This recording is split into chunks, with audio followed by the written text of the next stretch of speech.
Good morning all friends. मेरे legal advice by Sheikh Javed Mohammad advocate channel पर आपका स्वागत है। पैतृक संपत्ति में कोपार्सनर क्या होते हैं, इसको जानना बहुत जरूरी है। हमारे वीडियो का भी टाइटल यही है, क्योंकि हम बंटवारे पर भी चर्चा कर रहे हैं। तो सदस्य में और कोपार्सनर में क्या अंतर है, ये जानना हमें बेहद जरूरी है, क्योंकि कोपार्सनर को ही पैतृक संपत्ति में बंटवारे का अधिकार होता है, परिवार के सदस्यों को नहीं। तो इसमें इन दोनों में क्या अंतर है, आज के वीडियो में हम इस पर भी कानूनी जानकारी पर चर्चा करेंगे। साथ ही कोपार्सनर को क्या क्या शक्तियां प्राप्त हैं, क्या क्या अधिकार प्राप्त हैं, वो क्या क्या कर सकता है पैतृक संपत्ति के संबंध में, इस पे भी हम कानूनी चर्चा करेंगे। साथ ही लैंडमार्क सुप्रीम कोर्ट के जजमेंट जो इसके संबंध में दिए गए हैं, उस पे भी हम देखेंगे और उस पे भी हम कानूनी चर्चा करेंगे। और अक्सर गांव में कहा जाता है कि बेटियां तो पराया धन है, तो क्या बेटियों की शादी कर दी गई तो पराया धन हो गई, क्या उनको पिता की संपत्ति में कोई अधिकार नहीं होगा? इस पर भी हम कानूनी चर्चा करेंगे, सरल उदाहरणों के साथ हम इसको समझेंगे। और साथ ही विवाहित बेटियों के क्या कानूनी अधिकार होंगे, इस पर भी हम चर्चा करेंगे। आज का वीडियो बड़ा ही महत्वपूर्ण है। ये सभी जानकारियां मैंने आप लोगों के लिए ई बुक पीडीएफ के अंदर तैयार करके रखी हैं। उसकी लिंक इसी वीडियो के नीचे डिस्क्रिप्शन बॉक्स में मेरे द्वारा दे दी गई है। आगे की कानूनी चर्चा में आपको उसी के अंदर से जानकारी दूंगा। आइए सर, लेट्स गो। देख रहे हैं सर कंप्यूटर स्क्रीन पर, पैतृक संपत्ति में कोपार्सनर कौन होते हैं। ये हमारे वीडियो का भी टाइटल है और ई बुक का भी टाइटल है। इसी ई बुक के अध्याय नंबर 3 में से मैं आपको जानकारी दूंगा। आइए सर, और अंत में आपका मैं वीडियो से ई बुक से पूरा परिचय भी करा दूंगा कि आखिर इस ई बुक पीडीएफ के अंदर क्या क्या दिया हुआ। आइए सर, लेट्स गो। आप देख रहे हैं सर, ये ई बुक का अध्याय नंबर 3 है।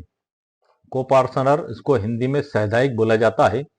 एक संयुक्त हिंदू परिवार, इसको शॉर्ट में HUF हुफ भी कहा जाता है, में कई सदस्य होते हैं, जैसे कि बहुएं, बेटियां और बेटे। ये सभी मिलाकर एक परिवार का निर्माण करते हैं। लेकिन ये सभी कोपार्सनर नहीं होते हैं। ये परिवार के सदस्य तो माने जाते हैं, लेकिन कोपार्सनर ये नहीं माने जाते। कोपार्सनर केवल वही माना जाता है जिन्हें पैतृक संपत्ति में जन्म से अधिकार मिलता है। अब जन्म से अधिकार किस प्रकार से मिलता है? जन्मजात हक, उसको हम इस प्रकार से समझेंगे। जैसे ही परिवार में कोई बच्चा पैदा होता है, वह पैतृक संपत्ति में अपने हिस्से का हकदार बन जाता है और उसे पिता की मृत्यु का इंतजार नहीं करना पड़ता। ये चीज सर आपको पूरी क्लियर हो गई। जैसे ही परिवार में कोई बच्चा पैदा होता है, वह पैतृक संपत्ति में अपने हिस्से का हिस्सेदार बन जाता है और उसे पिता की मृत्यु का इंतजार नहीं करना पड़ता है। सीमित सदस्यता क्या होती है इसमें? कोपार्सनरी केवल 4 पीढ़ियां शामिल होती हैं इसमें, जैसे कि स्वयं, परदादा, बेटा, पोता और परपोता। ये कोपार्सनर में कुल 4 पीढ़ियां शामिल होती हैं और हर कोपार्सनर को पैतृक संपत्ति में जन्म से अधिकार प्राप्त होता है। ये सदस्य में और कोपार्सनर में सर सबसे बड़ा महत्वपूर्ण अंतर है। और बेटियों के बारे में भी हम इसमें चर्चा कर लेते हैं कि 2005 के संशोधन के बाद बेटियां भी अब जन्म से कोपार्सनर हैं और उनके अधिकार बेटों के बिल्कुल बराबर हैं। इसके संबंध में विनीता शर्मा बनाम राकेश शर्मा 2020 का सुप्रीम कोर्ट का एक लैंडमार्क जजमेंट है। इसमें सुप्रीम कोर्ट ने अंतिम मोहर लगाई इस बात पर कि एक बेटी हमेशा कोपार्सनर रहती है, भले ही उसके पिता 2005 के संशोधन के समय जीवित थे या नहीं। एक बार कोपार्सनर हमेशा कोपार्सनर के सिद्धांत पर आधारित होता है। इसी प्रकार से लैंडमार्क जजमेंट जो था प्रकाश बनाम फूलवती 2016 SC का, इस केस ने पहली बार 2005 के संशोधन की व्याख्या की थी। हालांकि बाद में विनीता शर्मा ने इसे और अधिक स्पष्ट और उदार बना दिया था। इसी प्रकार से सर एक लैंडमार्क जजमेंट रोशन सिंह बनाम दिलीप सिंह 1988 सुप्रीम कोर्ट का है। यह केस स्पष्ट करता है कि जब कोपार्सनर के बीच मौखिक बंटवारा हो जाए तो उसे याददाश्त के रूप में लिखा जाए तो वह वैध है। ये जो हम बंटवारा को लेकर अभी हम टॉपिक मैंने चल रहा है सर, इसी से रिलेटेड तकरीबन 8-10 वीडियो बनाए हैं। तो बंटवारा और कोपार्सनर एक दूसरे से संबंधित ही हैं, क्योंकि बंटवारे का वही अधिकारी होगा जो कोपार्सनर है, आप ये समझ लें। और रोशन सिंह बनाम जिले सिंह एक लैंडमार्क जजमेंट है। इसमें यह भी बताया गया है कि यदि अतीत में हुआ मौखिक बंटवारा परिवार सदस्यों के बीच में हुआ है और उसके अनुसार उन्होंने सबने अपना अपना कब्जा प्राप्त कर लिया है और सभी सहमत हैं और कई साल उनको इसी प्रकार से व्यतीत हो गए, और बाद में उनके मन में इच्छा पैदा हुई कि हम इसको लिखित रूप दे देते हैं, और वो बाद में उस अतीत में हुए बंटवारे को लिखित रूप देते हैं, तो रजिस्ट्रेशन एक्ट 1908 की धारा 17 के तहत उसका रजिस्ट्रेशन आवश्यक नहीं है। ये रोशन सिंह बनाम जिले सिंह 1988 और एक काले सिंह 1976 और रविंद्र गिरवाल 2020, इन सभी प्रकरणों में लैंडमार्क जजमेंटों में यही बात बताई गई है। इस पर मैं स्पेशल वीडियो बना चुका हूं, जो मेरे चैनल पर अपलोडेड है, उनकी ई बुक भी मेरे द्वारा लिखी जा चुकी है, जो उन्हीं वीडियो के नीचे डिस्क्रिप्शन बॉक्स में उनके लिंक मौजूद है। अब हम इसको एक सरल उदाहरण से समझ लेते हैं सर। हम मान लीजिए एक परिवार है, दादा रामलाल के पास 100 एकड़ पैतृक संपत्ति है। जन्म का प्रभाव इसमें इस प्रकार से पता लगेगा कि रामलाल का एक बेटा श्याम, श्याम का जैसे ही जन्म हुआ वह उस 100 एकड़ में कोपार्टनर बन गया। अब रामलाल उस जमीन को नहीं बेच सकते। यहां एक चीज ये क्लियर हो गई। दूसरी स्थिति बनेगी 2005 से पहले। श्याम की एक बहन थी गीता। 2005 से पहले गीता कोपार्टनर नहीं थी, उसे केवल शादी में उपहार या पिता की मृत्यु के बाद हिस्सा मिलता था।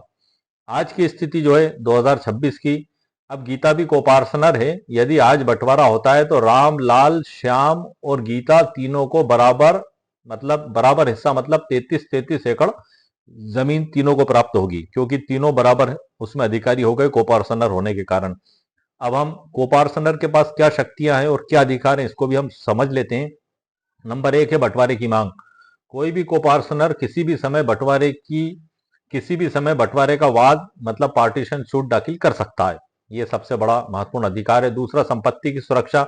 यदि घर का मुखिया कर्ता बिना किसी कानूनी मजबूरी या परिवार के लाभ के पैतृक संपत्ति बेचता है तो कोपार्टनर उसे कोर्ट में चुनौती दे सकता है। तीसरा, कब्जे का अधिकार। हर कोपार्टनर को संयुक्त संपत्ति का उपयोग करने और उस पर काबिज रहने का अधिकार है। ये 3 बड़े अधिकार और शक्तियां कोपार्टनर को प्राप्त हैं। और कोपार्टनर बनाम सदस्य विरुद्ध मेंबर जिसको हम कहते हैं, इसको भी हम समझ लेते हैं एक चार्ट से। विशेषताएं और बीच में कोपार्टनर है और आखिरी में मेंबर है। ये आप कंप्यूटर स्क्रीन पर देख रहे हैं। अब अधिकार क्या होगा सर? कोपार्टनर को जन्म से उसको अधिकार मिल जाता है और मेंबर को विवाह या गोद लेने से मिल सकता है। बंटवारे की मांग कर सकता है कोपार्टनर, और केवल सदस्य जो है केवल भरण पोषण का हकदार है। जैसे बहू परिवार की सदस्य है, वो कोपार्टनर नहीं मानी जाएगी। वो संपत्ति में जन्मजात अधिकारी भी नहीं है, तो वो बंटवारे की मांग नहीं कर सकती, वो मेंटेनेंस की मांग कर सकती है। पीढ़ी में इसमें केवल 4 पीढ़ी तक सीमित है कोपार्टनर, और परिवार के सभी लोग सदस्य माने जाते हैं, वो कोपार्टनर नहीं माने जाते हैं। अब हम ये भी देख लेते हैं कि विवाह के बाद बेटियों को कोपार्टनरी स्थिति, जो मैंने आपको वीडियो में बताया था कि अक्सर गांव में कहा जाता है कि बेटियां तो पराया धन है, लेकिन भारतीय कानून अब इस विचारधारा को पूरी तरह नकार चुका है। एक बार कोपार्टनर हमेशा कोपार्टनर माना जाएगा। जन्मजात पहचान। कोपार्टनर का दर्जा बेटी को उसके जन्म से मिलता है, ना कि उसकी वैवाहिक स्थिति से। शादी का जो प्रभाव होगा कि शादी होने से बेटी का सरनेम या घर बदल सकता है, लेकिन उसका डीएनए और उसका जन्मजात कानूनी दर्जा नहीं बदल सकता। ये बड़ी महत्वपूर्ण लाइन है सर आपके लिए। और विनीता शर्मा बनाम राकेश शर्मा 2020, सुप्रीम कोर्ट ने इस ऐतिहासिक फैसले में स्पष्ट कर दिया है कि बेटी का कोपार्टनर होना उसकी शादी या उसके पिता के जीवित होने पर निर्भर नहीं करता। वो भी जन्म से अधिकारी है, जैसे बेटे अधिकारी होते हैं। विवाहित बेटी के विशेष कानून और अधिकार पे भी चर्चा कर लेते हैं हम, जैसे बंटवारे की मांग, हस्ताक्षर अनिवार्य और हिस्से की मात्रा। एक विवाहित बेटी अपने भाइयों की तरह ही पैतृक संपत्ति में बंटवारे का वाद दाखिल कर सकती है, पार्टीशन सूट। जैसे बेटा कर सकता है अदालत में दावा दाखिल, ऐसे बेटी भी कर सकती है। वो पराया धन नहीं है, वो उसके पिता की संपत्ति में भाइयों के समान ही बराबर की अधिकारी है। हस्ताक्षर अनिवार्य। यदि भाई पैतृक संपत्ति बेच रहे हैं या आपस में बंटवारा कर रहे हैं तो विवाहित बहन के हस्ताक्षर और सहमति के बिना वह कागज कार्रवाई अधूरी और अवैध मानी जाएगी। यह भी बड़ा महत्वपूर्ण बात है। हिस्से की मात्रा। पैतृक संपत्ति में विवाहित बेटी का हिस्सा ठीक उतना ही होगा जितना उसके भाई का है। समाज बनाम कानून में कुछ कड़वे सच भी हैं सर, जैसे कि त्याग पत्र और दबाव की स्थिति। रिक्वेस्टमेंट डीड। अक्सर शादियों के बाद भाइयों द्वारा बहनों से हक त्याग के कागजों पर हस्ताक्षर करा लिए जाते हैं। और दबाव की स्थिति। कानून कहता है कि यदि वह त्याग पत्र दबाव या धोखे या बिना स्वेच्छा से कराया गया है तो इसे कोर्ट में चुनौती दी जा सकती है। एक ग्रामीण उदाहरण हम देख लेते हैं सर इसमें। मान लीजिए गांव के एक किसान की 10 एकड़ जमीन है। उसकी बेटी की शादी 15 साल पहले हो चुकी है और वह अपने ससुराल में सुखी है। अचानक भाइयों ने सोचा कि बहन तो बाहर है, हम आपस में जमीन बांट लेते हैं। साथियों, यह कानून कहता है कि भाई चाहे कितने भी मेड़ बना लें, जब तक उस विवाहित बहन का अंगूठा या हस्ताक्षर कागजों पर नहीं होगा तब तक वह बंटवारा केवल कच्चा है। वह बहन आज भी अपनी उस 10 एकड़ में से अपना बराबर का हिस्सा कभी भी मांग सकती है। लैंडमार्क जजमेंट सर, जो इसमें विनीता शर्मा जो 2020 का है, उसका जो निचोड़ है वो मैं आपको बता देता हूं कि बेटियां बेटों की तरह ही प्यारी होती हैं। बेटा तब तक बेटा है जब तक उसे पत्नी नहीं मिल जाती, लेकिन बेटी पूरी जिंदगी बेटी ही रहती है। इसमें सुप्रीम कोर्ट की बड़ी महत्वपूर्ण टिप्पणी है। और इसमें ये आज के वीडियो से संबंधित सर मैंने आपको मुकम्मल कानूनी जानकारी प्रदान कर दी है। और कुछ पारिवारिक बंटवारे की विधिक परिभाषा आपको भी मैं शॉर्ट में बता देता हूँ। मैंने पिछली वीडियो में भी बताई है कि कानूनी रूप से चूंकि ये हमारे कोपार्टनर से ही जुड़ा हुआ है, बेटियां भी वैसे ही बंटवारा करा सकती हैं जैसे बेटा करा सकता है। और बंटवारा शब्द और कोपार्टनर शब्द एक साथ ही एक दूसरे से जुड़े हुए हैं सर, क्योंकि कोपार्टनर ही बंटवारे का अधिकारी माना जाता है कानूनी रूप से। केवल जमीन के टुकड़े का ही बंटवारा नहीं होता है, बल्कि हितों का पृथक्करण होता है। जब एक संयुक्त परिवार के सदस्य अपनी साझा संपत्ति में अपना जो विशिष्ट हिस्सा है तय कर लेते हैं, बांट लेते हैं, और उस संयुक्त हिस्से को बांटने के बाद सब स्वतंत्र हिस्से के जो उनको प्राप्त होता है उसके वो मालिक बन जाते हैं, इसे ही बंटवारा कहा जाता है। बंटवारा वह प्रक्रिया है जिसमें सह स्वामी अपनी संयुक्त संपत्ति के कब्जे और स्वामित्व को अलग अलग हिस्सों में विभाजित करते हैं, ताकि प्रत्येक व्यक्ति अपने अपने हिस्से का स्वतंत्र आनंद ले सके। संपत्ति का स्वरूप, बंटवारा केवल उस संपत्ति का हो सकता है जो पैतृक हो। यहाँ पर ध्यान रखने योग्य बात है सर, अक्सर कई व्यूअर्स ने इस पे सवाल भी पूछे हैं। मैं आपको बता दूं कि बंटवारा सिर्फ पैतृक संपत्ति का ही होगा। स्वअर्जित संपत्ति में जो पिता है, जो उसने खरीदी है, उनकी मृत्यु के बाद फिर बाकी के लोग जो उत्तराधिकार है, उत्तराधिकार हिंदू उत्तराधिकार अधिनियम 1956, उसी के तहत उनका हिस्सा प्राप्त करेंगे। उस पर भी मैंने स्पेशल वीडियो बनाए, हिंदू उत्तराधिकार अधिनियम 1956 की धारा 8, धारा 6, धारा 14, इन सब पे स्पेशल वीडियो में मेरे चैनल पर बना चुका हूँ, अपलोडेड है। उनकी ई बुक पीडीएफ भी उन्हीं वीडियो के नीचे डिस्क्रिप्शन बॉक्स में मेरे द्वारा दे दी गई है। बंटवारे की जो पूरी बुनियाद है धारा 6 पे टिकी है सर। बेटियों की हम चर्चा कर रहे हैं, बेटियों के अधिकार की। तो 2005 का जो ऐतिहासिक संशोधन है, उसके बाद से बेटियां भी जन्म से कोपार्टनर बन गई हैं। उन्हें बेटे के बराबर ही हिस्सा और अधिकार और जिम्मेदारियां इसमें मिलती हैं।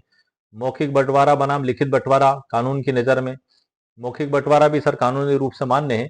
यदि परिवार के सदस्य आपस में बैठकर मौखिक रूप से अपने अपने हिस्से तय कर लेते हैं कि ये हिस्सा आपका, ये जमीन आपकी, ये मकान आपका, फार्म हाउस आपका, ये वैलिड माना जाता है। बाद में यदि उसको लिख लेते हैं वो जो अतीत में हुआ है, तो उसका रजिस्ट्रेशन आवश्यक नहीं है। और लिखित बंटवारा यदि वो उसी दिन आज ही बंटवारा कर रहे हैं और आज ही लिख रहे हैं, तो रजिस्ट्रेशन एक्ट 1908 की धारा 17 के तहत उसका रजिस्ट्रेशन अनिवार्य है। कौन कौन बंटवारे की मांग कर सकता है? सहदायक, नाबालिग सदस्य और गर्भाशय में स्थित बालक की ओर से उसके गार्जियन और विवाहित बेटियां, ये सभी बंटवारे की मांग कर सकते हैं। तो इस प्रकार से ये सर मैंने आपको मुकम्मल जानकारी आज के वीडियो की दे दी है कानूनी रूप से। अब मैं इसी बुक पीडीएफ से आपका परिचय करा देता हूँ सर। इसी बुक पीडीएफ के अंदर क्या दिया हुआ है मैं स्टार्टिंग में आपको बता देता हूँ। ये विषय सूची है, इसमें अध्याय नंबर 1 है सादे कागज पर बंटवारा। रजिस्ट्रेशन एक्ट की धारा 17 व 49 का अचूक नियम जो कोर्ट में दिलाएगा जीत। अध्याय नंबर 2 में है परिशिष्ट, मतलब पूरी ड्राफ्टिंग है इसमें सर मेरे द्वारा दी गई है कि यदि अतीत में हुए पारिवारिक बंटवारे को आप बाद में लिखित रूप देते हैं तो उसमें क्या कानूनी बातें लिखी जाएंगी। उन कानूनी बातों को इस ई बुक पीडीएफ में मेरे द्वारा लिख दिया गया है। आप आपकी परिस्थिति के हिसाब से उसमें परिवर्तन करके उपयोग कर सकते हैं। क्योंकि यदि आपने अतीत में हुए पारिवारिक बंटवारे के लेख को ही गलत लिख लिया, डिक्लेरेशन ही आपने गलत कर दी, तो फिर नायब तहसीलदार महोदय उसके आधार पर नामांतरण नहीं करेंगे। आपसे कहेंगे कि जाइए और बंटवारा का रजिस्ट्रेशन करवा के लाइए। इसलिए आपको खास तौर से ध्यान रखना है। तो आपकी इसी समस्या का समाधान करते हुए मैंने एक आइडियल ड्राफ्ट इसमें तैयार करके रखी है। क्या क्या ड्राफ्ट है सर? एक तो नामांतरण का आवेदन, उसमें भी वो सभी कानूनी बातें लिखना जरूरी है। उसके साथ लगने वाला शपथ पत्र और अतीत में हुआ बंटवारे का याददाश्त बंटवारानामा वो किस प्रकार से लिखा जाएगा, उसके साथ लगने वाला शपथ पत्र, ये सारी कानूनी ड्राफ्ट इसी बुक पीडीएफ के अंदर मेरे द्वारा दे दी गई है। और इन पे स्पेशल वीडियो भी बना चुका हूं मैंने, तकरीबन 4 पिछले वीडियो में उन ड्राफ्टों को पढ़ के भी बताया है, और वो सभी इसी बुक पीडीएफ के अंदर लिखा हुआ है। अध्याय नंबर 3 में आएगा सर पारिवारिक बंटवारा, कानूनी परिचय और आधार। इसमें जो अभी मैंने कोपार्टनर का आपको बताया वो भी सर इसी में शामिल है।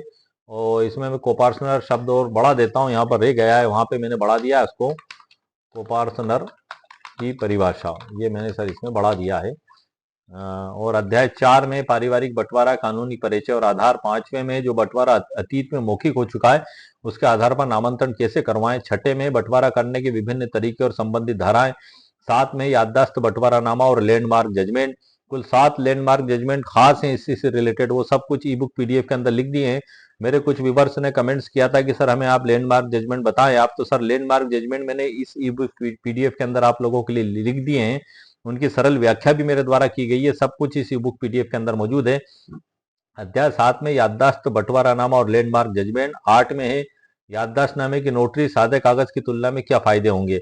और 9वें में है नामांतरण और व्यवहारिक प्रक्रिया। 10वें में है क्या अतीत में हुए पारिवारिक बंटवारे की नोटरी करवाई जा सकती है। 11वें में है क्या अतीत में हुए पारिवारिक बंटवारे की नोटरी करना गैर कानूनी है और नोटरी वकील के खिलाफ कार्रवाई की जा सकती है। कानून के तहत धाराओं के साथ लैंडमार्क जजमेंट के हवाले से जवाब। अध्याय 12 में कि अतीत में याददाश्त हिबानामे की नोटरी गैर कानूनी है। 13 में गोदीनामा और याददाश्त हिबानामा। 14 में मेमोरेंडम और विभाजन विलेख में अंतर। 15वें में कि नोटरी सिर्फ हस्ताक्षर प्रमाणित कर सकता है, किसी बंटवारे को कानूनी रूप से पंजीकृत नहीं कर सकता। अध्याय नंबर 16 में है सर रजिस्ट्रेशन एक्ट 1908 की धारा 17 की उपधारा बी की डेफिनेशन पूरी। और 17 के बाद 18 में 50 प्रमुख सवाल और उनके जवाब, इस पे स्पेशल वीडियो मैंने बनाया है जो मेरे चैनल पर अपलोड हो चुका है। अध्याय 19 में लैंडमार्क जजमेंट है सर काले और अन्य बनाम उपनिदेशक, जो है कि ये 1976 का है। और रविंद्र कौर गिरेवाल बनाम मंजीत कौर, ये भी जजमेंट लैंडमार्क है। अध्याय 21 में विनीता शर्मा बनाम राकेश शर्मा। ये इसी प्रकार से सभी कुछ पूरे जजमेंट पूरी डिटेल के साथ सरल व्याख्या के साथ इसमें मेरे द्वारा दिए गए हैं। और भी बहुत बहुत कुछ महत्वपूर्ण जानकारियां मेरे द्वारा दी गई हैं। और 7 प्रमुख लैंडमार्क जजमेंट जो बंटवारे से संबंधित है वो मैंने ई बुक पीडीएफ के अंदर सर आपके द्वारा आपके लिए लिख दिए हैं। मैं एक बार पढ़ के बता देता हूं उनको। एस कला देवी विरुद्ध वी आर सोम सुंदरम 2010 का है सर। दूसरा है कोरुकुंडा चलपति राय विरुद्ध कोरुकुंडा जगदम्बा 2010 का है ये। काले 1976, रोशन सिंह 1988, रविंद्र कौर ग्रेवाल 2020, विनीता शर्मा विरुद्ध राकेश शर्मा 2020, टेक बहादुर विरुद्ध देवी सिंह अय्यर 1966। ये सब कुछ और इससे भी ज्यादा जो है कि ये लैंडमार्क जजमेंट इस ई बुक पीडीएफ के अंदर मेरे द्वारा दे दिए गए हैं। और साथ ही धारा 49 उसकी भी डेफिनेशन जो बुक में दी गई है वो और उसकी सरल व्याख्या इस ई बुक पीडीएफ के अंदर मौजूद है, जिसमें बताया गया है कि समपार्श्विक साक्ष्य के रूप में दस्तावेज को ग्राह्य किया जा सकता है। उसी की विस्तृत परिभाषा इसमें मेरे द्वारा दी गई है। तो आज के वीडियो में सर मैंने आपको मुकम्मल कानूनी जानकारी प्रदान कर दी है कि पैतृक संपत्ति में कोपार्सनर क्या है। और ये जो ई बुक मेरे जानकारी जो मैंने दी है, इस ई बुक की लिंक इस वीडियो के नीचे डिस्क्रिप्शन बॉक्स में मेरे द्वारा दे दी गई है। 199 रुपीज़ कीमत इसकी मेरे द्वारा रखी गई है। यदि आपको आवश्यकता महसूस हो तो आप इसको वहां से खरीद भी सकते हैं। ये एक ई बुक पीडीएफ है, इसका उपयोग आप खुद पढ़ने के लिए कर सकते हैं। यदि आपको कोर्ट में आवश्यकता हो तो इसके अंदर जो कानून और जो लैंडमार्क जजमेंट है उनकी असल बुक निकालकर उसको आप कोर्ट में जज साहब के समक्ष पेश कर सकते हैं। इसे किसी भी सरकारी कार्यालय और न्यायालय में आप पेश नहीं कर सकते क्योंकि एक ई बुक पीडीएफ है सर। और मेरे कई व्यूवर्स ने मुझसे कहा है कि सर आप प्रिंटेड बुक भी हमारे लिए उपलब्ध कराएं ताकि वो कोरियर के जरिए घर पर आ जाए। तो सर वो मेरी कोशिश जारी है और जैसे ही वो प्रिंट अवेलेबल होती है मैं आपको उसके बारे में जानकारी उपलब्ध करा दूंगा। और कई व्यूवर्स के द्वारा मुझसे कहा गया है कि हमें एक अमेरिका से भी सर मेरे पास व्हाट्सअप कॉल आया था कुछ समय पहले, तकरीबन 5-6 माह हो गए। उन्हें कुछ ई बुक की आवश्यकता थी तो उनके द्वारा मुझसे कहा गया, अब क्योंकि जिस प्लेटफार्म पर जो मेरा प्लेटफार्म है जहाँ पर मैं ई बुक पीडीएफ अपलोड करता हूँ तो वो सिर्फ इंडिया में ही है, इंडिया के बाहर नहीं है। तो इसलिए उस समस्या को देखते हुए गूगल पे भी मेरे द्वारा ई बुक अपलोड करने का कार्य शुरू किया गया है। वो जैसे ही कंप्लीट होगा मैं उसकी भी लिंक की जानकारी आपको दूंगा। लेकिन वहाँ पर जीएसटी और ग्लोबल मार्केट जो है, एक वो ग्लोबल मार्केट प्लेस है वो गूगल, और वहाँ जीएसटी भी लागू होता है। तो वहाँ पर सर रेट कुछ आपको उसको जोड़ने के बाद अतिरिक्त ज़्यादा मिलेंगे। लेकिन ये जो मेरे प्लेटफार्म पर आप परचेस करेंगे तो यहाँ पर वो सामान्य रेट ही आपको मिलेंगे। लेकिन वो चूंकि कंडीशन और समय की आवश्यकता को देखते हुए वो कार्य भी मेरे द्वारा चालू किया गया है। ये जैसे ही कंप्लीट होंगे तो उसकी भी मैं मुकम्मल जानकारी आपको दे दूंगा। उन सभी की लिंक भी मैं वीडियो के नीचे डिस्क्रिप्शन बॉक्स में आपको देना चालू कर दूंगा। तो आज के वीडियो में सर मैंने आपको मुकम्मल कानूनी जानकारी प्रदान कर दी है। उम्मीद है आपको मेरा वीडियो पसंद आया होगा। मेरे वीडियो को आप लाइक भी करें, शेयर भी करें और सब्सक्राइब भी करें। ओके, शुक्रिया, थैंक यू।